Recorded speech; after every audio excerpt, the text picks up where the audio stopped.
Voilà. Personne, évidemment, ne peut rester insensible à ces images et certains décident d'en faire le combat de leur vie, comme vous, chacun à sa manière. Bernard-Henri Lévy, nous allons parler de ces multiples combats, mais d'abord, qu'est-ce qui a fait le déclic? Qu'est-ce qui fait l'engagement? Qu'est-ce qui fait qu'un jour vous vous êtes dit, c'est insupportable, je m'engage?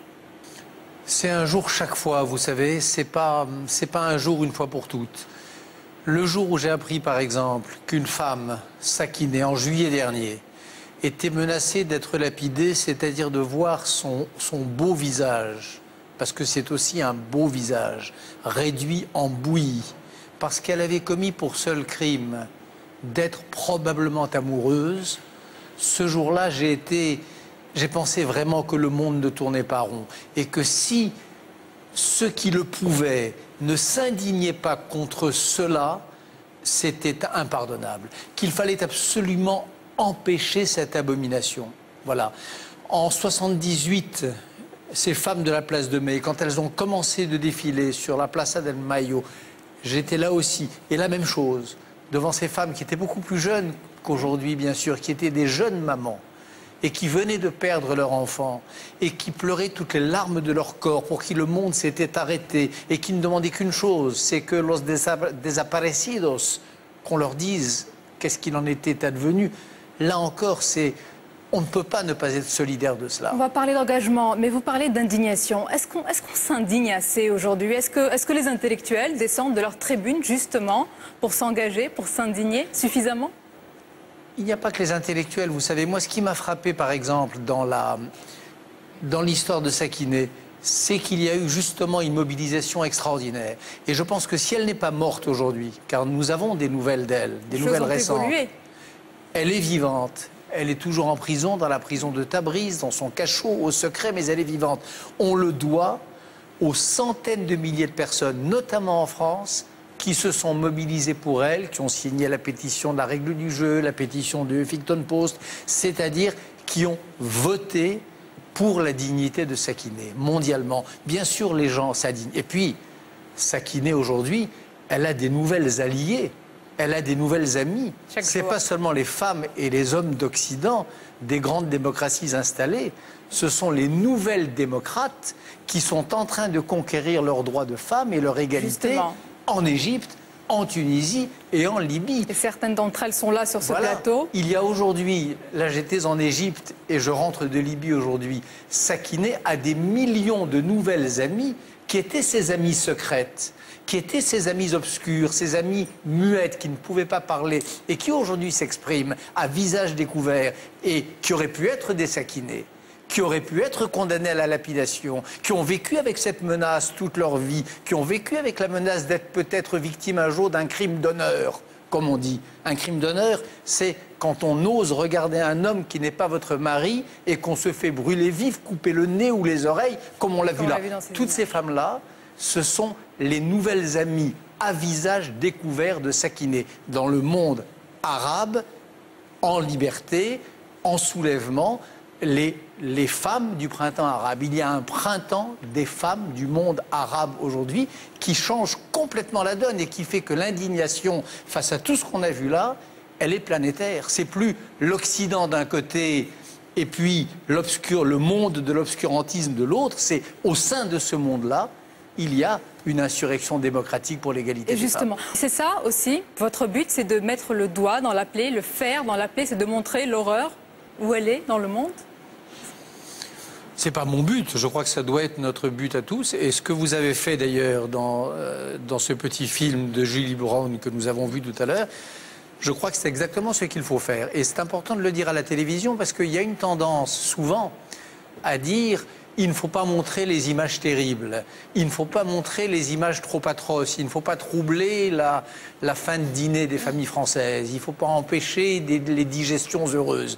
Moi, je crois le contraire. Et je l'ai toujours pensé. Vous savez, depuis la guerre de Bosnie, il y a 15 ans, où j'avais tourné un film où je montrais des images atroces, et on m'avait dit il ne faut pas montrer ça. Je croyais à l'inverse, qu'il fallait aller au bout des images les plus terribles. À la pointe de ce mouvement, ce printemps arabe, c'est aussi et parfois d'abord un printemps des femmes. C'est un printemps des femmes arabes.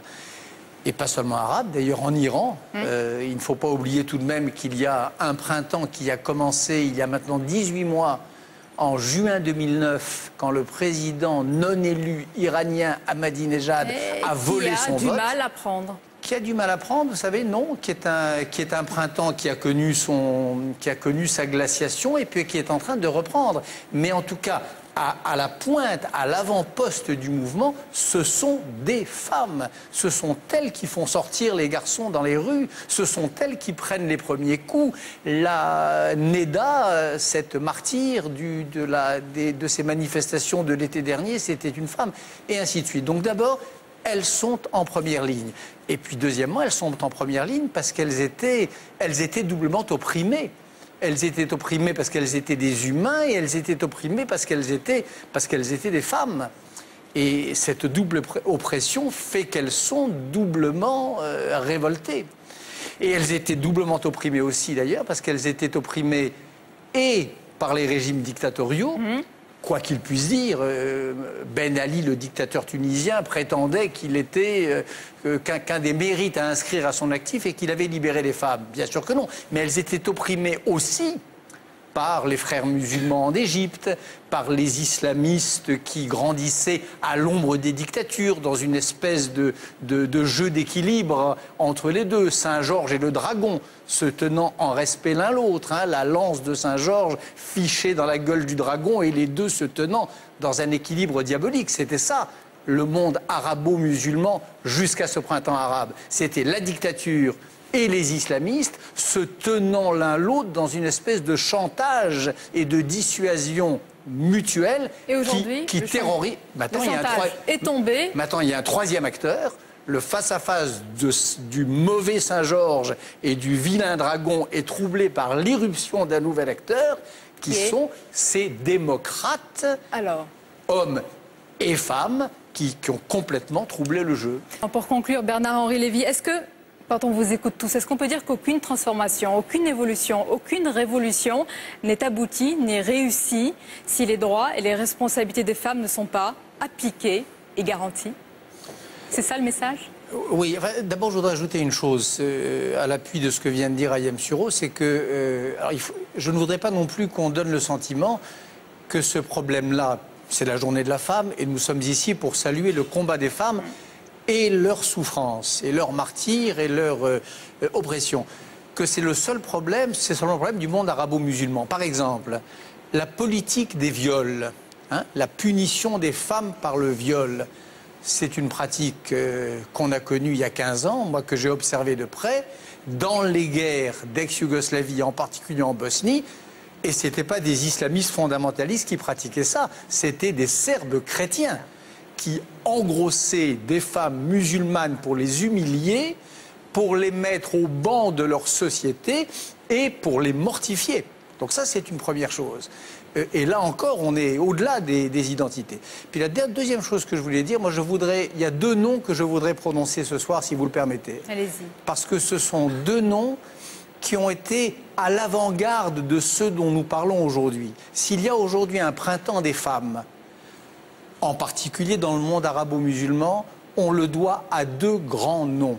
Des femmes qui se sont battues seules, dans l'adversité générale, au risque de leur vie, qui ont craint pour leur vie tous les jours et toutes les nuits que faisait le bon Dieu. C'est Taslima Nasrin, cette femme du Bangladesh, que je me souviens avoir reçue à Paris il y a 15 ans, qui avait les fondamentalistes à ses trousses, parce qu'elle osait juste dire qu'on pouvait entrer en islam et qu'on pouvait en sortir, qu'on avait le droit d'être né dans l'identité musulmane et de ne pas vouloir y mourir. Autrement dit, qu'on avait le droit à l'apostasie.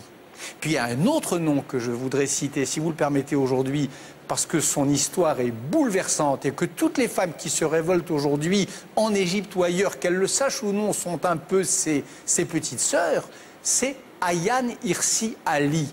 Cette femme d'origine somalienne, devenue citoyenne néerlandaise, est condamnée à mort et poursuivie par des tueurs où qu'elle aille en Europe et dans le monde, parce qu'elle défend les principes d'un voltairianisme à l'intérieur de l'espace musulman. Ce Voltaire de l'islam parce qu'elle défend le principe des Lumières musulmanes, est une femme qui ne devrait pas être vivante aujourd'hui, mais qui est rejointe par cette grande foule que nous voyons là, de ces femmes du printemps des femmes 2011. Et on peut leur rendre hommage et je voudrais tous qu'on ce leur rende soir hommage ce à soir. ces petites sœurs et à ces grandes sœurs de la liberté. Merci.